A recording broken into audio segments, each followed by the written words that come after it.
Oh, there are two inner courtyards, the court of the women and the Azarah, or the inner courtyard. All right, let's go forward. What's a Kavalev? What's that? A Kavalev? Oh, halev. Halev is fat. You are, okay, foods. What makes a food kosher? There are several things. What makes food kosher? Okay. One is it has to be a clean animal. And two, the way it's killed. That's going to be the second thing. What else?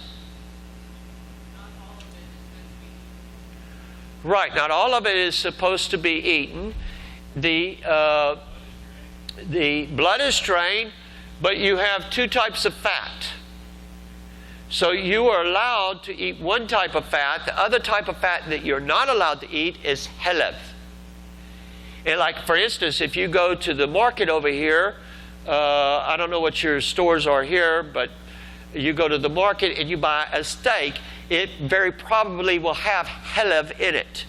And you're not supposed to eat that because it was forbidden. The halev belongs to God, just like the blood belongs to God. And you get ground meat, then it will have halev in it. So the halev is going to be that fat as well as the inner organs that you're not allowed to eat. Okay, here I told you that the answer to the number of gates is that it's a multiple answer. There are a number of different answers that are correct. The Tractate Midot, meaning the measurements, was written by a rabbi who was a Kohen. He served in the temple, so he should be very knowledgeable of the temple. And his name is Rabbi Eliezer ben Yaakov. Rabbi Eliezer ben Yaakov. So in Midot 1:1, this is a book he wrote. At 3 sites, the Kohanim, or the priests, took guard in the temple: in Beit of Tinas, the house of Tinas; in Beit Hanitzotz, the house of the spark; and in Beit HaMoked, the house of the hearth. And the Leviim in 21 sites, 5 for the 5 gates of Har Habayit, the Temple Mount. 4 for its 4 corners from inside it. Go to the next slide. 5 for the 5 gates of the Azarah.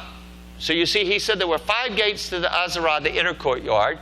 4 for its 4 corners, and then we'll go on. Let's go to the next slide. This will be from just a few Mishnah later on. Same author. This is Rabbi Eliezer ben Yaakov. He's going to state in this Mishnah that there were 7 gates to the Azarah. So there were 7 gates in the Azarah, 3 in the north, 3 in the south, and 1 in the east. Those in the south, Shor HaDelek, the kindling gate. Second to it, Shor HaKorbanot, the firstborn gate, or Bekarot. And third to it, Shor HaMayim, the water gate. Go forward. And you can see that this is from Midot 1:4. He says those in the east, Shor Nicanor, and it had 2 chambers, one on its right, one on its left. One was the chamber of Phinehas the outfitter, and one was the chamber of the Havatim makers. And then the next Mishnah, he's going to list the gates on the north. Now, this is also from Rabbi Eliezer ben Yaakov in chapter 2 of Midot. Same author, and he says the entire Azarah was 187 long, meaning 187 cubits, by 135 wide. And there were 13 prostrations there. Abba Yossi ben Hanan says corresponding to 13 gates. So now we have 5, 7, and 13. Let's go to the next Mishnah. We're just about going to stop here. It lists off the gates. I'm not going to give the titles of the gates here, but let's go forward. No, let's go back. Let's read them. The southern gates nearest the west, the Shor HaElyon, the upper gate; the Shor HaDelek, the kindling gate; the Shor HaBekarot, the firstborn gate; the Shor HaMayim, the water gate. And why was it named the Shor HaMayim, the water gate? Go forward. Because they were bringing in through it a pitcher of water for the libation of the festival. What festival? Sukkot. Rabbi Eliezer ben Yaakov says, in it the water trickles and is destined to emerge from under the threshold of the house. Now, this is a very important text Because it says the water trickles. What's the tense? Present. And is destined to emerge. What's the tense? Future. Okay, it's very important. From under the threshold of the house, opposite them in the north, nearest the west, the shore of Laconia. Why was it named the shore of Laconia? Y'all tell me. We talked about this last night. Who is Laconia? Next to last king of Judah, Jehoiakim. Okay, and he exited through that gate. What does this prove? It was there in the first temple, and this is a reference to the second temple. But we have that the same floor plan was through all temple phases. Okay, so Shor Yekonia, the Shor HaKorban sacrifice gate, Shor Hanashim women's gate, and Shor Hashir the song gate. But why was it named Shor Yekonia? Because through it, Yekonia or Jehoiakim went into exile. In the east, the Shor Nicanor, the Nicanor gate, which had two wickets, one to its right, one to its left. There were two in the west which had no name. That's Midot 2:6. All right. I'm going to tell you, we'll see these when we come back. But Josephus, he also was a priest that served in the temple. And he wrote the works of Josephus. The two primary works are called The War of the Jews and The Antiquity of the Jews. And he described the temple. In War, Book 5, paragraph 198 to paragraph 200, he says there were 8 gates to the Azarah. And in the same paragraph, he says there were 9 gates to the Azarah. So you have this question. We have Eliezer ben Yaakov, who should have known, he was a priest, says there were 5, 7, and 13. Josephus, who was a priest, says there were 8 and 9. So which is correct? All of them. All of them. It deals with perspective, what they are talking about. Remember this. You're told in Isaiah 55 that we don't think like Hashem. His ways are higher than our ways. Here's another reality. We think like we're in the West. We think like we are in the United States. I can tell you that the Bible was not written in Kansas City. Okay? Nor the Mishnah was written in Kansas City. And so you have to break these molds and approach it from how it was written and to whom it was delivered. We'll stop here.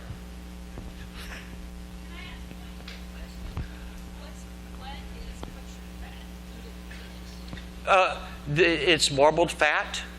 That's kosher fat? Yes. There is a fat that you're allowed to eat. But that's why, for me, I will only eat meat that has a hechsher on it because I don't. Halfway down the hill. Now, the way that he did this is that he's going to lead the goat, and he's actually able to eat and drink. The one that's carrying the goat into the wilderness. When he gets to the cliff, nobody goes the last stretch with him. They are only allowed to go from one sukkah to another sukkah because it's a Shabbat in the journey. He goes up there by himself with the goat. He does all that we read here. He's going to take half of the Sheni Tolat and he's going to tie that to the rock Hadudo and the others tied to the horn. He turns the goat around so that the goat is facing him. Because when he pushes it off, by this method, the goat cannot gain its feet. A goat is so agile that if he was to go off this way, there would be a chance he could survive. But it was critical that the goat die. Now, supposedly, and I believe this to be the truth, that this cloth that was hung on the rock Hadudo, that it turned white. That it turned white. You know the passage that we read in Isaiah chapter 1.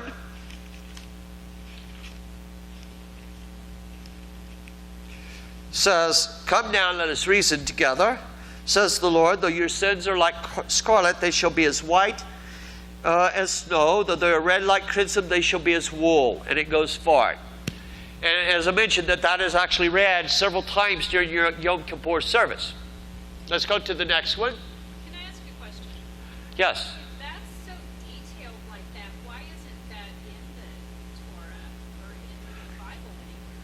Okay, good question. First off, that with all of the detail that we're talking about, this is just one ceremony of literally hundreds of ceremonies. We have all kinds of details concerning agriculture and so forth. What we have is the Tanakh, when you put it in scrolls, this is a scroll about this big, okay? A full scroll. However, if we were to expand it out to all of its possibilities, it would be a scroll this big. Then we're adding details. No, what we're adding is how it was done. John said you couldn't write it, you couldn't fill. You couldn't fill all the books in the world with it because there is so much.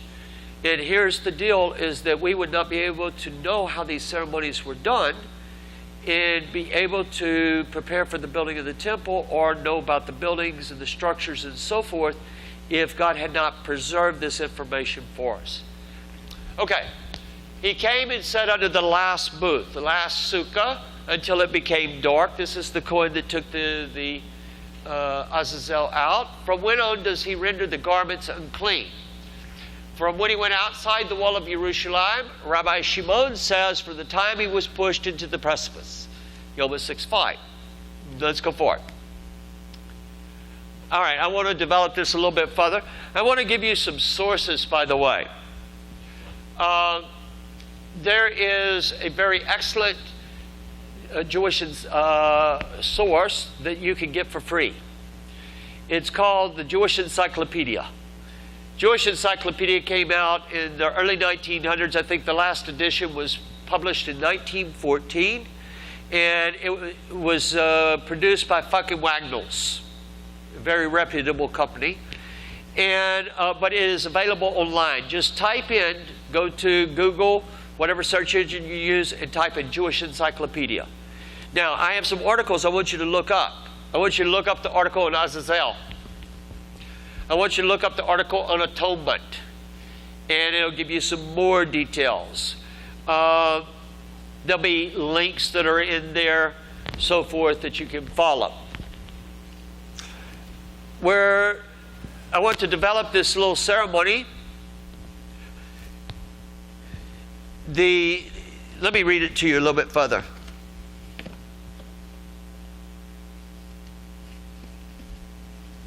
Read to you from Yoma.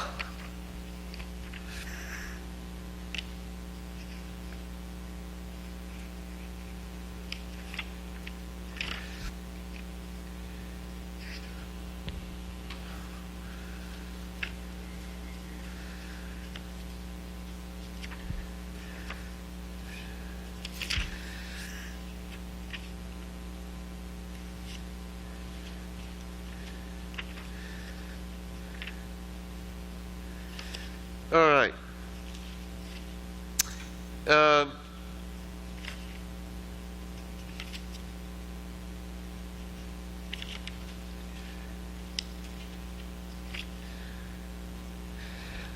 This is from Yoma 6:8. They said to the high priest, the Kohen Gadol, the goat has reached the wilderness. And whence do they know that the goat had reached the wilderness? They would set up relay stations. These are the sukkot that we have. And they waved with scarves. And they knew that the goat had reached the wilderness. Rabbi Yehuda said, but did they not have a great sign? From Jerusalem to Beit Hadudo, 3 miles, or 3 mills. They could walk a mill, return a mill, and wait the time it takes to walk a mill. And thus know that the goat had reached the wilderness. Rabbi Ishmael says, but did they not have another sign? A thread of crimson was tied to the door of the sanctuary. When the goat reached the wilderness, the thread would turn white, as is written, though your sins be as scarlet, they shall be as white as snow. Isaiah 1:18. All right, so I want to tell you this, but you have to look it up, okay? You have to follow it out. The cloth that was hung on the rock supposedly turned white. When this occurred, the Kohen is going to wave a scarf to the next sukkah. and they wave a scarf to the next sukkah. They have hung out at the temple over one of the gates, and I don't know which gate. They have hung out a sheni tolat cloth. Now, when the cloth turned white, and the message came in from the Sukkot, they exchanged the one in the temple. They hung out a white cloth. All the people did this. I thought I had this Mishnah copied for you, but I don't think I do.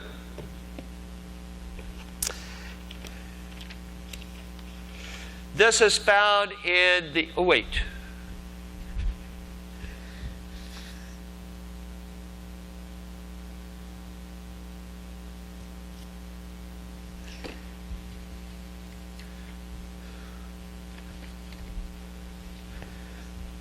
Apparently I only brought 2 volumes of the Mishnah with me.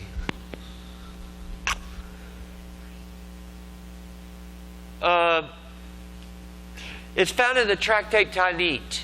Tanit deals with public fasting. And what we're told is that twice during the year, young virgins go out and they dance in the vineyards. Okay, does that sound familiar to any of you? One will be on the 15th of Av, and the other is going to be on Yom Kippur. Okay, so what they're doing, and you can find this in the articles in the Jewish Encyclopedia. If you just follow the links, it'll take you to that particular Mishnah, and you can read it for yourself. But let me read this to you. Wait. I want you to go to the book of Shoftim, Judges chapter 21.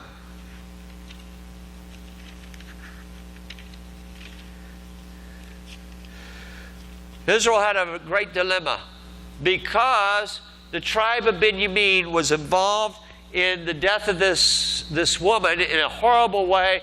All the tribes were offended. They rose up and they took a vow that no one would let their daughters marry the people from Benjamin. All that were left were 600 men. They were able to get 400 wives from one group that did not enter into this covenant. They still have 200 guys that don't have wives. So we're told in chapter 21, it says verse 17. Or verse 16, then the elders of the congregation, what shall we do for wives for those who remain, since the women of Benjamin have been destroyed? And they said there must be an inheritance for the survivors of Benjamin, that a tribe may not be destroyed from Israel. However, we cannot give them wives from our daughters, for the children of Israel have sworn an oath, saying, cursed be the one who gives a wife to Benjamin. Then they said, in fact, there is a yearly festival of the Lord in Shiloh, which is north of Bethlehem, on the east side of the highway that goes up from Bethel to Shechem and south of Lebona. Therefore they instructed the children of Benjamin, saying, go and lie in wait in the vineyards, watch, and just when the daughters of Shiloh come out to perform their dances, then come out from the vineyards, and every man catch a wife for himself from the daughters of Shiloh, then go to the land of Benjamin. Now, we have a key phrase in there. Anybody pick up on what that was? What? There is a what? Somebody said it. A festival. And there is a festival. In fact, it says Yom Tov. Yom Tov. Now, what is a Yom Tov? A high day. Now, how many of these do we have in the year? 7. There's 7 actually. You have the first day of unleavened bread, Hakamatza. The last day of unleavened bread, the festival of Shavuot, festival of Rosh Hashanah, Yom Kippur, first day of Sukkot, and Shmini Atzeret. 7 of them. But it's not the 15th of Av. So we know that this text happened on Yom Kippur. Are you understanding? Did everybody understand that? Okay. We also know that this ceremony, the Azazel, was done as it was done in the Second Temple was all the way down before the Holy Temple was built in Jerusalem, back to the Mishkan. Okay. How did the priests know when they would be on duty? How many courses, divisions do we have? You can read it. You should know it. 24. These are called the Mishmorot. In the temple, you have 24 rings in the slaughterhouse. Each ring, the ring is called a tabaot, or a taba, and the plural is tabaot. They have the name of a different mishmor. They're going to be rotated as to where the rings are located.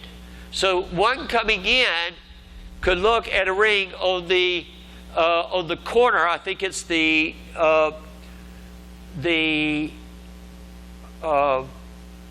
southeastern corner. The name on that will be the mishmor that is going off duty, and the one on the southwestern corner will be the one on duty. But that's how you could tell at any time. Okay? So the tabaot were rotated. Let's go forward. The incense. Now, I'm going to need some volunteers in a moment. If I could get about 5 or 6 guys to come stand up over here. Okay?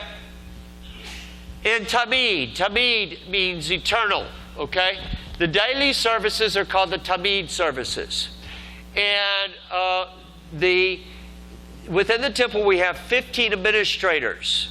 And there's 2 terms for them. We call them Haish, the man, and we also call them Mimukan, or Ha-Mimukan. These are all going to be Levi'im. And in the morning, where we have at night, the Kohanim that are on duty are going to be locked up from the inside in the dormitory of the priest called the Beit HaMoket. In the morning, the Haish, the man, is going to come and he's going to knock on the door and he's going to call to them. And all those that are ready are going to go out. If you are not ready, meaning that you have already gotten up, gone to the toilet, and you've gone to the mikveh, you have to do this. He might come at 4 o'clock in the morning, 2 hours before daylight. If you miss when he comes, you are not allowed to participate in the service. Okay, so they're going to have lotteries. And the first lot is going to be who has the honor of going up the altar first, and who's going to bake the havatim. How many bread offerings do we have? 13, okay? One of the bread offerings is for the Kohen Gadol. It's called havatim. Anybody know what havatim means? Pancakes. Pancakes. And a high priest was required to make a daily pancake offering. And there is a chamber that's called the Beit Havatim, and there's another called the the Lishkat Osei Havatim, the chamber of the Havatim makers. That's going to be your first lot. They're going to draw that. Then a priest is going to go up and he's going to start setting the wood in order. He's going to draw the water for the temple. Then they're going to have the second lottery. The second lottery takes place in the Lishkat Hagazit, the chamber of hewn stone, which is on the south eastern corner of the Azarah. So he's going to make a declaration. This is the declaration that he says. He said to them, newcomers to the incense, come and draw lots. Now what does that mean? That means that if you have ever burned incense before in the temple, you're disqualified. You're only allowed to do this one time in your life. There is an exception. A high priest, he can do this at any time that he chooses to do it. But for the normal priests, they're only allowed to do it one time. The others, it says newcomers, they drew lots, whoever won. Newcomers with old timers. This means for your other jobs. Come and draw lots. Who will lift the limbs from the ramp to the altar? Rabbi Eliezer ben Yaakov says, whoever lifts the limbs on the ramp, he lifts them on top of the altar. Okay, so I need about 5 guys, quick. Come, don't ask, just come. All right, very good. I need one more. All right, 5. I'm gonna be the haish. Okay? Now, there is a rule in the temple that a Kohen, has to be covered at all times, has to have his head covered. We'll read that later on. It's found in Yehezkel 44. It's also found in the Torah, in the book of Vayikra, the book of Leviticus. So, but the way that they do the lots is, first off, you can raise 1 finger, you can raise 2 fingers, but you can't raise a thumb. I don't know why you can't raise a thumb. I just know it says you can't raise a thumb. So I'm going to think of a number. And I've got a job that we're going to select someone for. Okay? So here's how it's done. I say, okay, I've thought of a number. Now you hold up fingers. And so you're going to hold up 1 or 2 fingers. Y'all do it? All right. But I have to start somewhere. Now wait a second. Uh-oh. He's in trouble because his head's not covered. I just took his hat off. Okay? This is what they did in the temple, is they had a kippah. How many of you have heard that kippot originated in Europe as Jews moved out of the land? Nobody's heard this? No, he's showing you his keeper got taken off of his head. Ah! But that teaches you to put a clip. Okay. So, yes. He's got a kippah, but he's got to get a clip. Okay? I tie mine down. So at any rate, the kippot actually originated in the temple so that a Kohen would never be without a head covering. Even if... Now, so let's hold up the fingers again. But we start with where we pulled this off. And that's our starting points. 1, 2, 3, 4, 5, 6, 7, 8, 9, 10, 11, 12, 13. That was my number. And that's how he gets selected for a job. Okay, y'all can sit. Now, we have that it was that Zechariah was an elder within the family, within his mishmar. We're told that he was part of the mishmar Abiyah. It says, this is in Luke. You can go back to 1 Chronicles chapter 24, verse 10, and you find that the family of Abiyah, the mishmar of Abiyah, served as the 8th course, which means that they were on duty the 10th week of the year during the year. Because we have to add a week for Hakamatz and a week for Shavuot when all the courses were going to be operating. But we also know that for Zechariah, even though he's an elderly man, he's one of the older priests, that he's never burned incense before. We know this about the burning of incense, that he had to be very specific in what he prayed. I can show you almost assuredly exactly what prayer he was on when the angel Gabriel came and approached him. I'll tell you what we'll do. We'll take a break. It's time for a break, right? We'll take a break. And what time do we come back? About 30 minutes? 30 minutes. Okay, we'll take a break. And y'all can refresh your brain.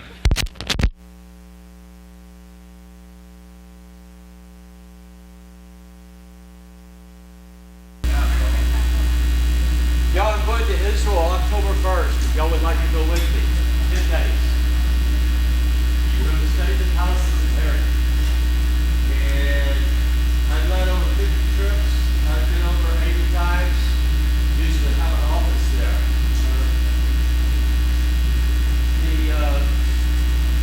But this is the first, since my first trip, this is the first trip I have 5 places I've never been to.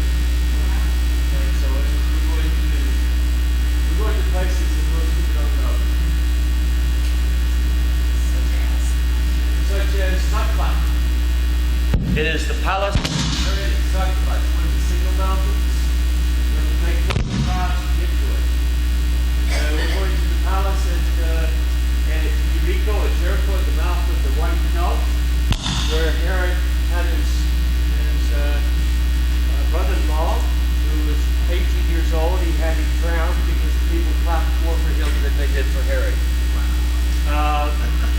need to start though. We ready?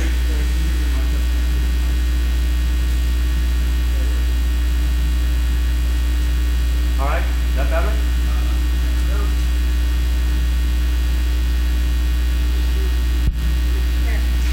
Try that. Nothing? Testing.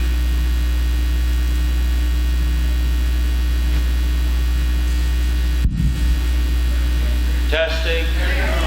All right, whatever you did, keep doing it. All right, how many bells do we have in the temple building? Not 13. How many bells? 2?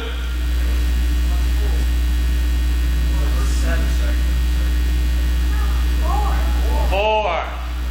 4. Which of the bells 4?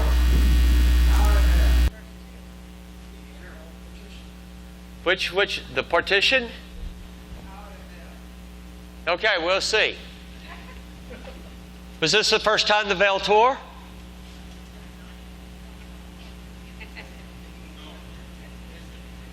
Pretty big event here. No. It had torn before. So the question is when? So next question, how many red heifers? How many red heifers have there been so far? 9. How many are there supposed to be? 10. Okay? The rabbis teach that whoever sees the 10th red heifer would see the coming of the Messiah. Now, I understand that's an opinion, okay? But we've been through 9, and we're working on 10. Last question here. Who is most responsible about gathering information of what beneath the Temple Mount? And if you were here last night, we talked about it briefly, but we're going to talk in depth now. Okay, let's go forward. So, there are 4 veils. One is to the outer door. The outer door. If you go from the back wall to this wall, that is approximately 40 cubits. That was its height. It is 8 stories high.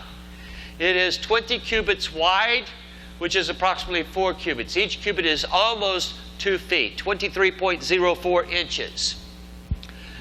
We have 2 veils that are in between the HaKodesh and the Kodesh HaKodeshim. 2 veils. We have 1 veil in the attic. There are 4 veils here. Now, let me explain something. What is the width of the inner building? Say, tell me. No. The width of the inner building. 20 cubits, okay. You know, you cannot look into the Kodesh HaKodeshim, right? You don't want to look into the Kodesh HaKodeshim. Okay, so the way that this works is, this is east, let's say this is south, that's going to be west, this is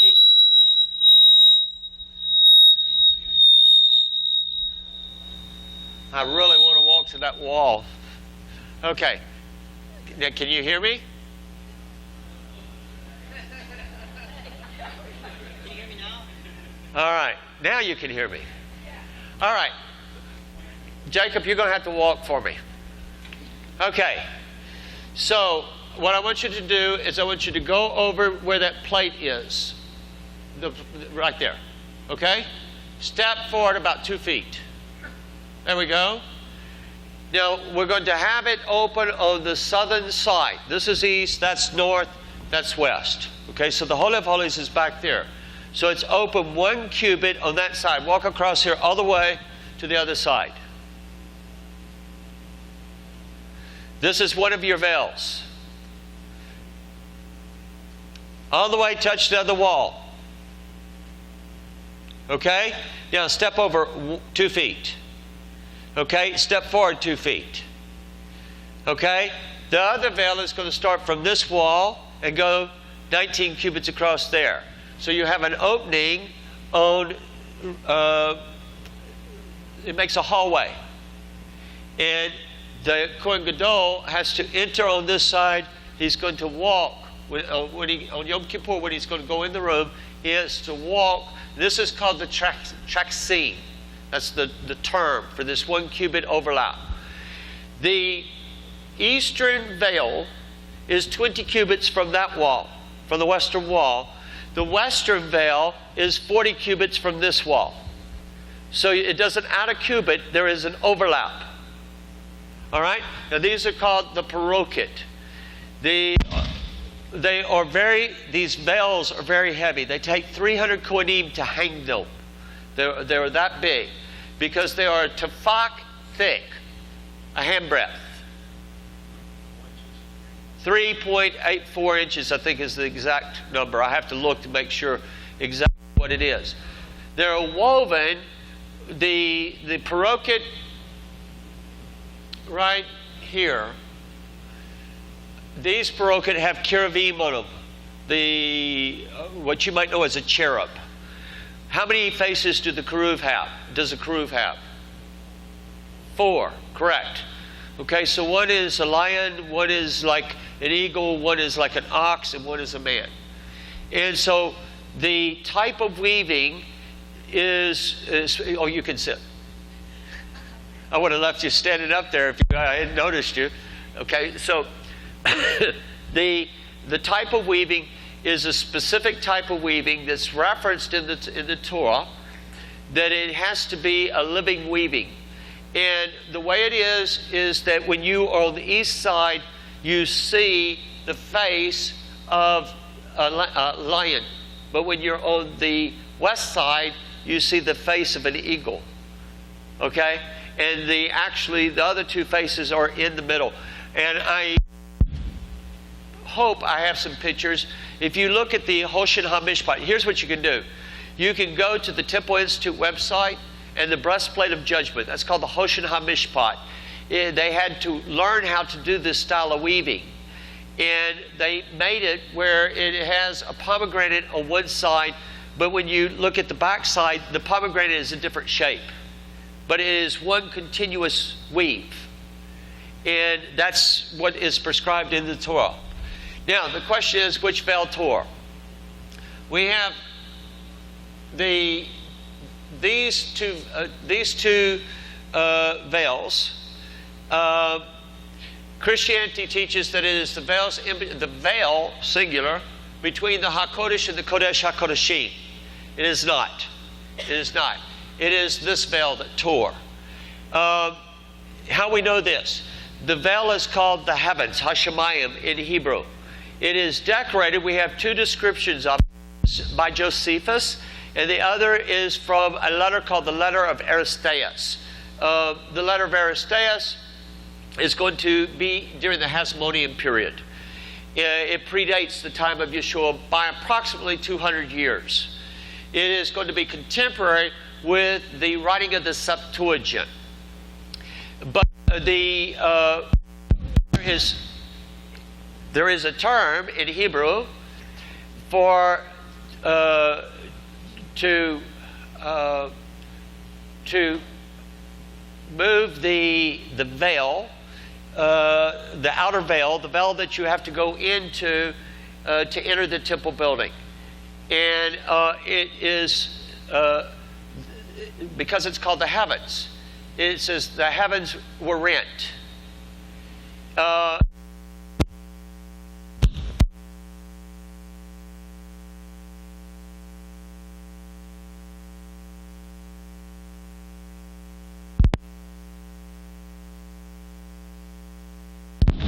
Testing. Okay. A man named David Ulansey. How many of you know what Biblical Archaeology Review is? Boar magazine. You can find it a lot of your better bookstores and everything. They also used to have another magazine they put out called Bible Review. A very well-known scholar. He writes many, many articles. I've used a lot of his work. Named David Ulansey. Wrote an article on the veil of the temple that tore. And I've got the article with me. We can look it up as exactly what the name of the article is. But in the book of Mark, it says the heavens were rent and the veil of the temple tore. And that's Hebrew parallelism. And so therefore we know which veil was torn at that time. Now, this is major. It's big. This isn't an insignificant trivia point. Because Christianity teaches that you and I now have access into the Holy of Holies because Yeshua was slain. And that's not what's being communicated.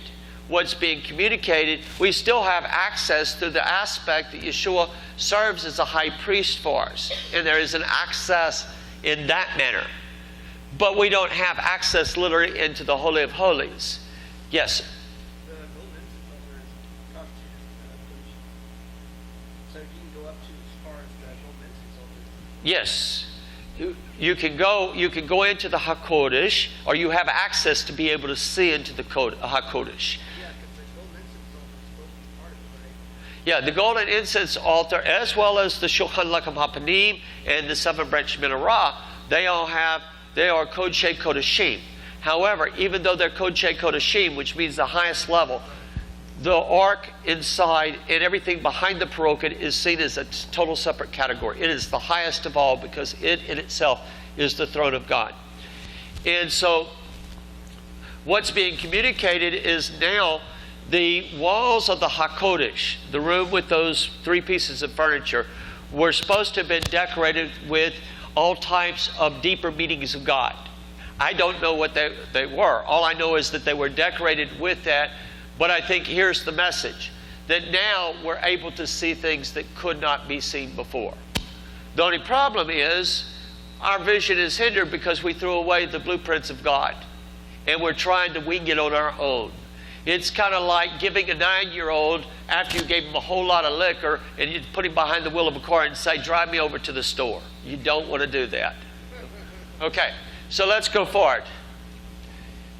The veil of the temple was torn at the time Uzziah, the high priest, or the king, went in and he burned incense. And the high priest of that day went in and confronted him with a number of priests. And according to Josephus, the earthquake that's referred to is the earthquake is in the days of Uzziah. It occurred immediately at that time. And he was struck with sarat, biblical leprosy. We're told at that time, I'm going to read this very quickly so we can make some space here. But at that time that the temple was rent, and it's understood that it was the veil that was rent, and they were able to see his sarat condition because of the light that came in from that. While Uzziah was in this state and making preparation for the future, he was corrupted in his mind by pride and became insolent, and this on account of that abundance which he had of things that will soon perish, and despised that power which is of eternal duration, which consisted in piety toward God and in the observation of the laws. Next slide. And so he fell by occasion of the good success of his affairs and was carried headlong into those sins of his father, which the splendor of that prosperity he enjoyed and the glorious actions he had done led him into, while he was not able to govern himself well about them. Accordingly, when a remarkable day was come and a general festival was to be celebrated, he put on the holy garment and went into the temple to offer incense to God upon the golden altar, which he was prohibited to do by Azariah the high priest, who had 80 priests with him, who told him that he was not lawful for him to offer sacrifice, and that none besides the posterity of Aaron were permitted so to do. And when they had cried out that he must go out of the temple, not transgress against God, he was wroth at them and threatened to kill them unless they would hold their peace. In the meantime, a great earthquake shook the ground, and a rent was made in the temple, and the bright rays of the sun shone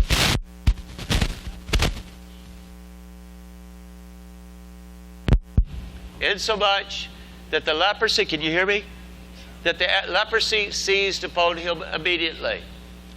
And before the city, in a place called Aim Rogel is just right down the Kidron Valley, about a third of a mile. There's not any distance at all.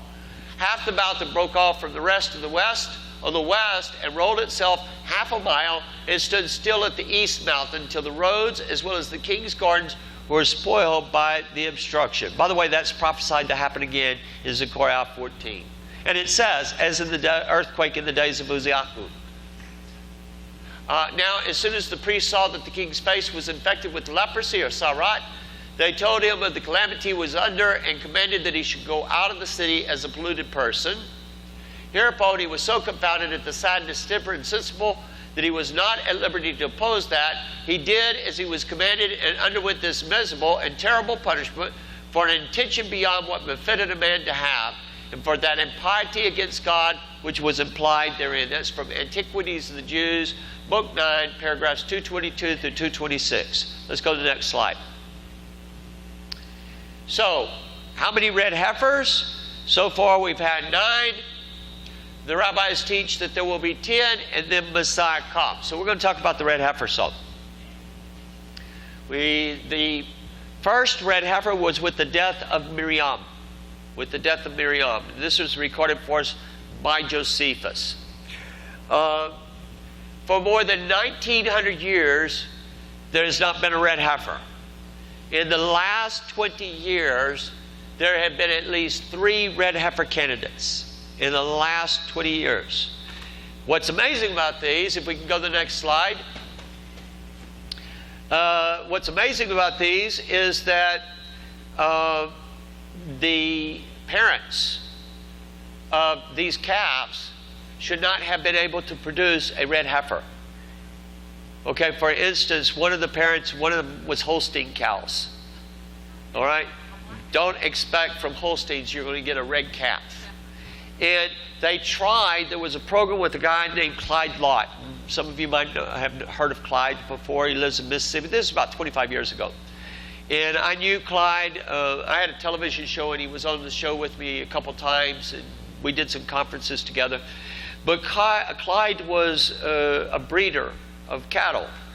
And the Temple Institute worked with him in order to try to produce a red heifer. And what they arrived at after a little bit was that only Hashem is going to be able to produce the red heifer. And it's going to go against the laws of logic, and it's going to come exactly in the timing of Hashem. Okay? So, this is the second one.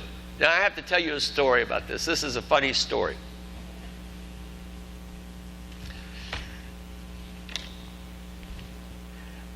I actually bought this kosher sausage here in Kansas City. I think I was on the way to speak in Wisconsin, Green Bay, Wisconsin. And so we're driving up. I stopped and picked up a friend of mine in Norman, Oklahoma. We're driving up from Texas, and we come through Kansas City, and so we stop at the Hen House. You know, we're familiar with this? And they have a kosher market there. And I found these kosher sausages, and it says, "Holy cow, kosher sausage." Okay? So I'm going to tell you this story. It's really a remarkable story. My job, I was on a television network at the time in West Texas. And so I went on television, and Rabbi Richmond would come over. He would be a guest, and we would talk about different projects. And I would participate in the fundraising to whatever they were doing, building the garments of the Kohanim, or in this case, to raise funds for the red heifer.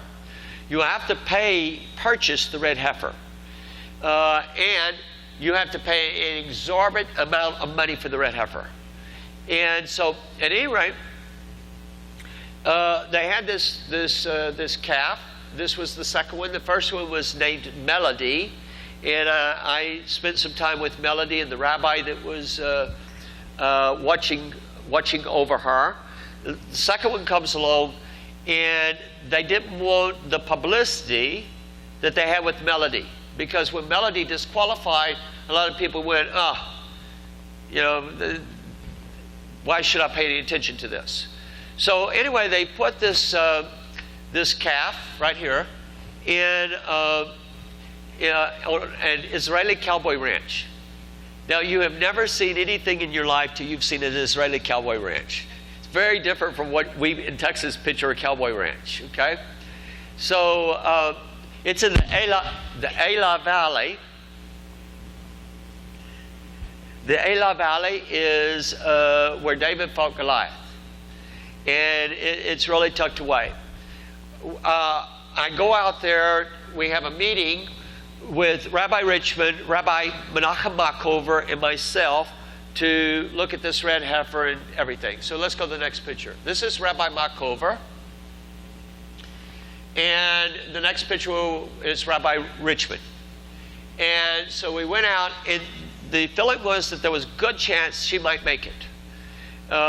There's all kinds of ways the red heifer can be disqualified, but if she gets 2 white hairs or 2 black hairs coming out of the same follicle, she's disqualified. If she gets a blemish, a scar, that will disqualify her. If somebody throws a blanket on her back, if you put a certain rope, there is one type of rope that you can put on it, but if you put any other type of rope, she's disqualified. If you grab her by the tail, she's disqualified. So there's all kinds of ways that you can disqualify her. So anyway, they think she might make it. So I come back, and we have to pay, her cost is $30,000. And the tragedy is, if you pay it and she disqualifies, you don't get a refund. So you can have very expensive barbecue. And so anyway, the down payment was $10,000. So I come back to the States. We raise the money. We have the $10,000. We're going to go on a tour. And we're up in the north. And we're up in the north, up in the Golan Heights in the Galilee, and we have to come down to the south. I was telling this story yesterday. We're having to come down to the south, and we're going to go into what's called the Shephelah. The Shephelah is the valley that goes down south. And this is where Lachish is at. This is where Marshai is at.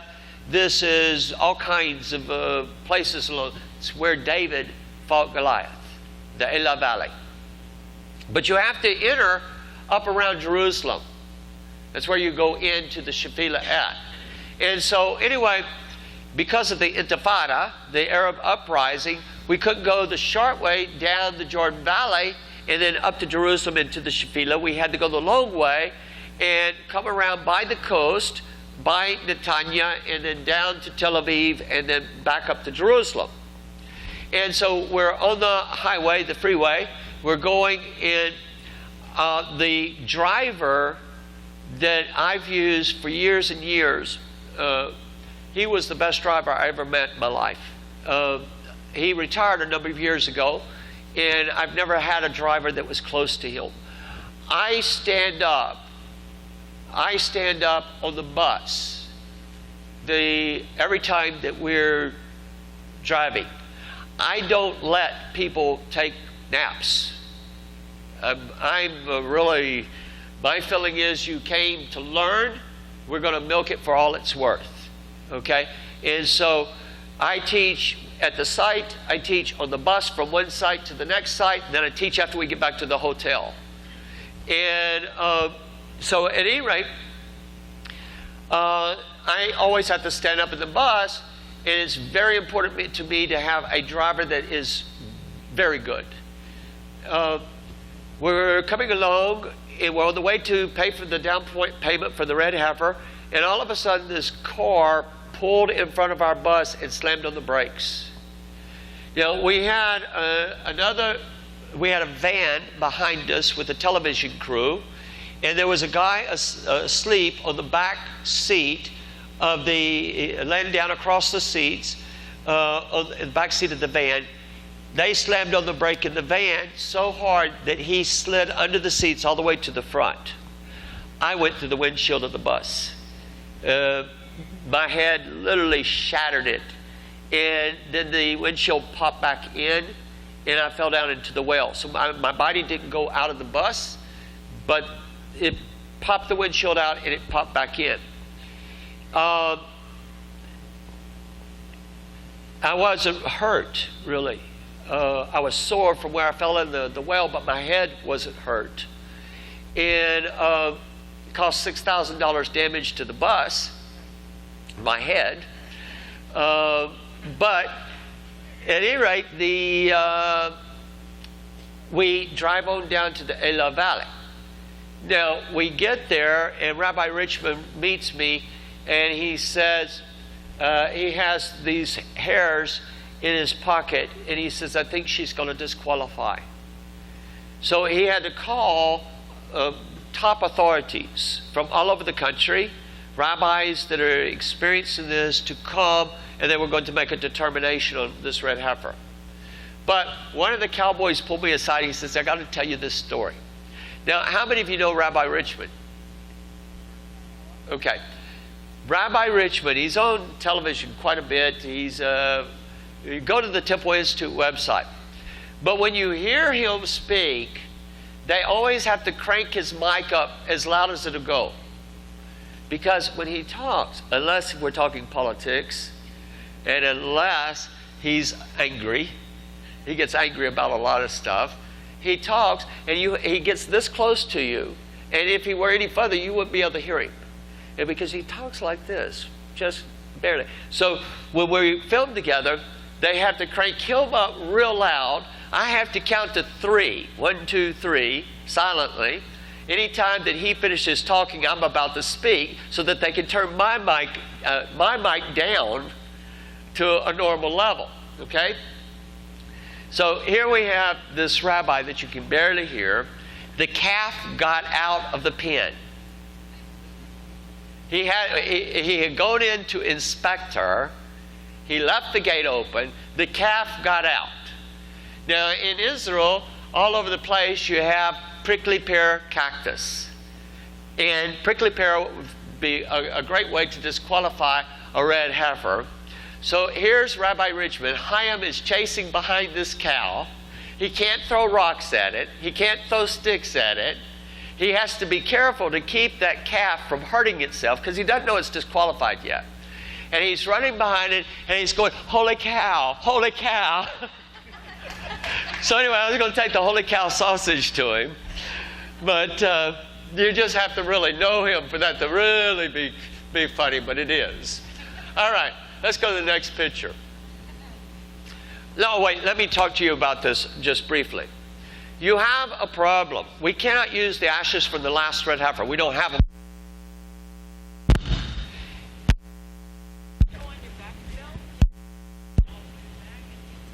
We'll try.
Is this live?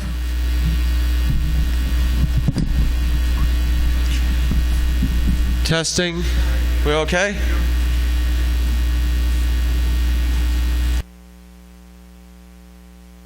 We have a problem. It's very difficult to get a red heifer. Everybody understand that? It's not the most difficult thing to get.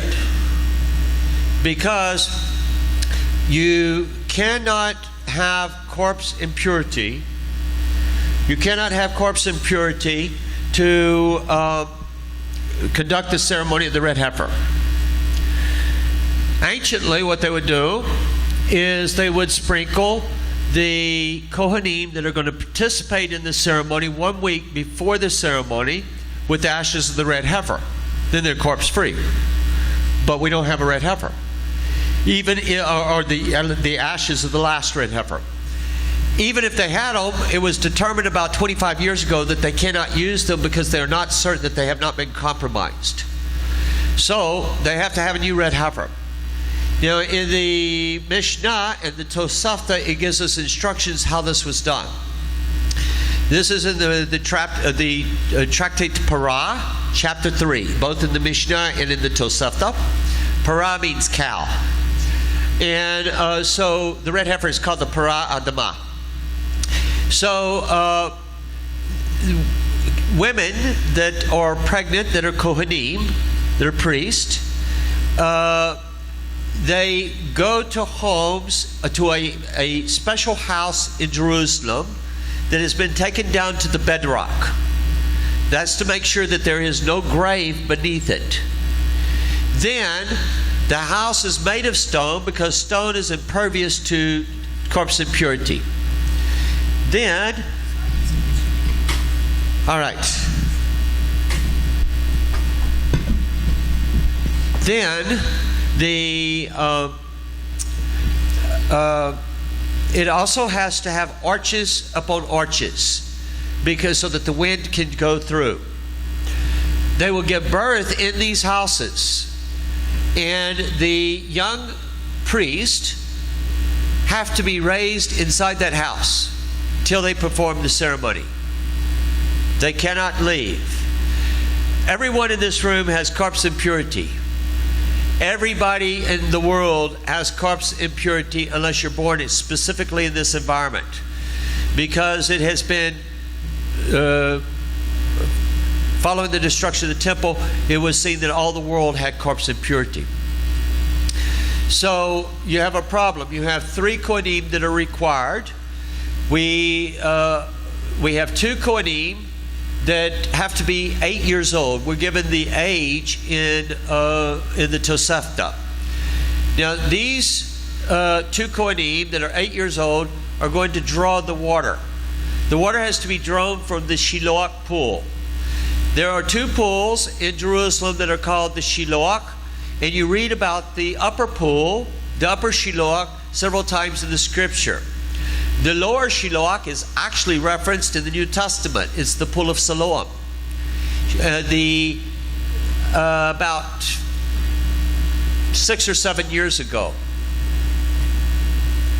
maybe as long as 10 years ago, they discovered the lower Shiloach pool, and they have been excavating it. The steps are revealed, and it's pretty exciting. But this is where the water has to be drawn. The Kohanim, the young Kohanim, 8 years old, are going to be placed on the back of oxen, and they're going to be placed upon huge doors. Now they will be in the middle of these doors, and the purpose of the doors is to keep their shadow from coming off of the top of the oxen. Because halakhically, if your shadow goes over a grave, then it makes you ritually impure. People say, I don't see how that would make someone impure. Let me tell you, if you're close enough to a grave for your shadow to go over that grave, you're ritually impure. You understand what I'm saying? Okay, so they have to draw the water using stone cups. So they let the cups down by ropes without getting off the oxen, draw the water till they have the required amount of water. But that means that child from birth can't leave that building until he's a minimum of 8 years old. You have a 3rd priest, and that 3rd priest also has to be free of corpse impurity, and he's going to slaughter the red heifer. He has to be 17 years old. Now you cannot get a red heifer and then say, wait a second, we're going to have to start a program to get Kohanim that are pure, that have the purity of this. You have to start that at the very beginning, so that when you do get a red heifer, then you have somebody that can perform the ceremony. But what happens if you start them and then 60 years later you finally get a red heifer? Do you understand what I'm saying? It's very difficult to get all of this together. So let's go to the next picture. Okay, the question was, who is most responsible for supplying us with the information of what is beneath the Temple Mount? The PEF, or the Palestine Exploration Fund, it does not have anything to do with the Palestinian people or the PLO, Yasser Arafat, any of that. The organization was founded in the 1860s in London. At that time, all of that country was called Palestine until we get to 1948, till we have the establishment of the State of Israel. In the 1860s, Jerusalem was under the control of the Turks. And the Turks would not allow anyone to come onto the Temple Mount except Muslims. And so a craze